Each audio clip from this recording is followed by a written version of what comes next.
Bonjour Alexandre Rambaud. Bonjour Jérôme.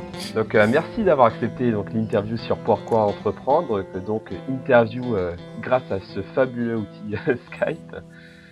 Alors vous êtes entrepreneur et fondateur d'Agendize. Est-ce que vous pouvez pour commencer nous raconter votre histoire d'entrepreneur?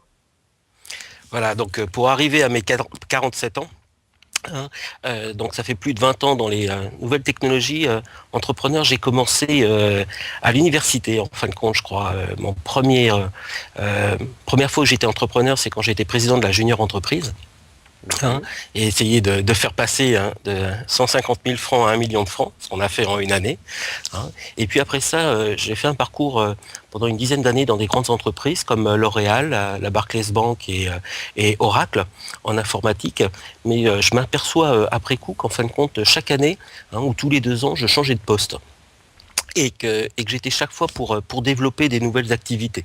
Ou pour restructurer la logistique chez L'Oréal en Espagne, ou pour mettre en place une nouvelle organisation à la Barclays Bank dans ses filiales à Paris. Et sinon, pendant 7 ans chez Oracle, pour lancer les channels complètement en Espagne, pour lancer Oracle Application.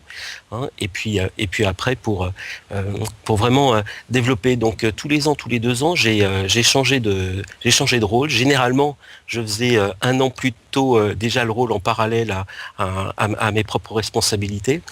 Et c'est pour ça que au début de mes 30 ans, je me suis dit qu'il fallait vraiment que j'ai ma propre entreprise. Donc de là, j'ai passé les 5 années suivantes dans 3 startups différentes, toujours dans un contexte très international, pour travailler pour le président de cette start-up avec l'objectif d'apprendre.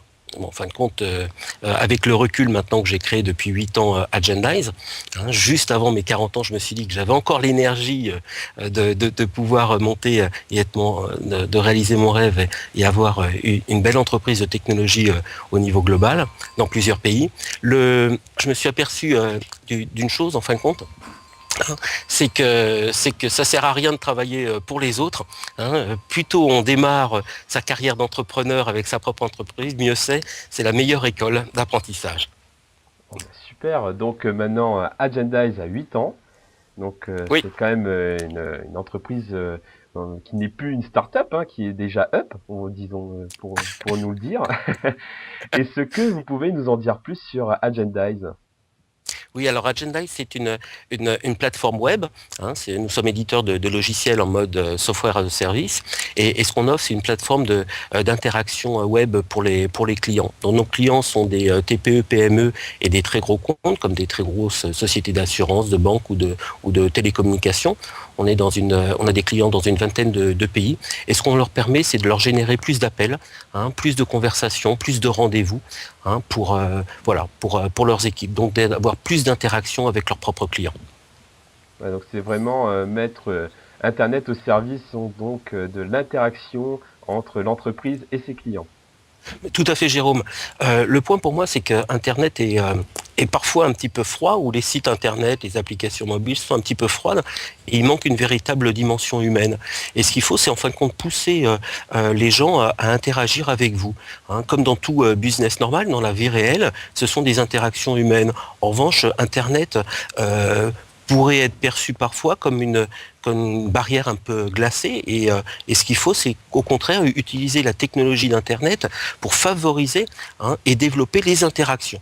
Donc les interactions, donc apporter vraiment une dimension humaine. Donc on a démarré avec des outils plus pour véritablement pousser l'internaute à agir, qu'il soit plus en contrôle en fin de compte quand il est sur un site qui l'intéresse d'un professionnel. Et puis après, pousser l'interaction pour pouvoir chatter en ligne, pour pouvoir appeler gratuitement, pour pouvoir voir les disponibilités du business, pour pouvoir prendre rendez-vous, pour pouvoir plus facilement sauvegarder les coordonnées du business sur son GPS, sur son téléphone portable pour le rencontrer. Ce qu'on cherche, c'est que véritablement il y ait plus d'interaction véritablement et de conversation bien réelle entre l'internaute, entre le consommateur et le site professionnel.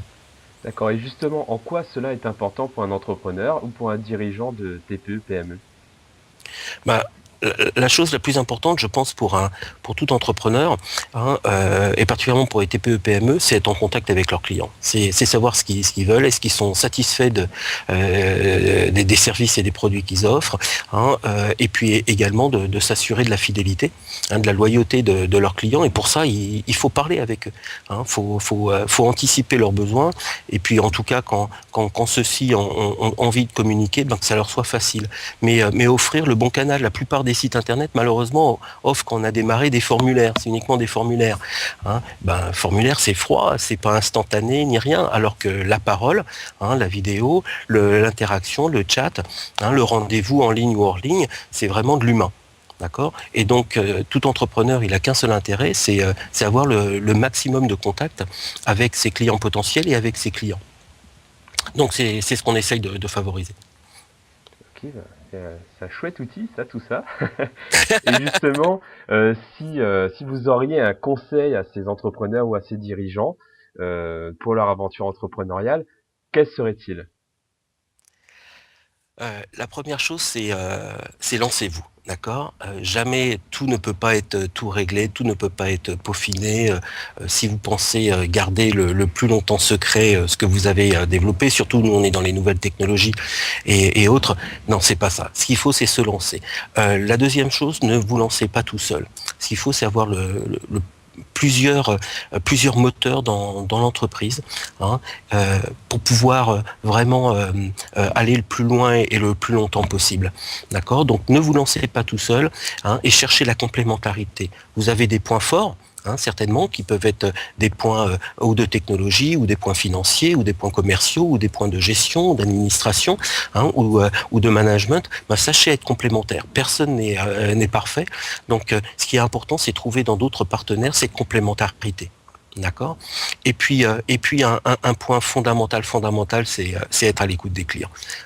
Vraiment, je pense que après vous choisirez les bons clients que vous allez que vous souhaitez avec qui vous souhaitez travailler et accompagner sur le long terme, mais ils sont une source inépuisable d'input et de feedback pour vous.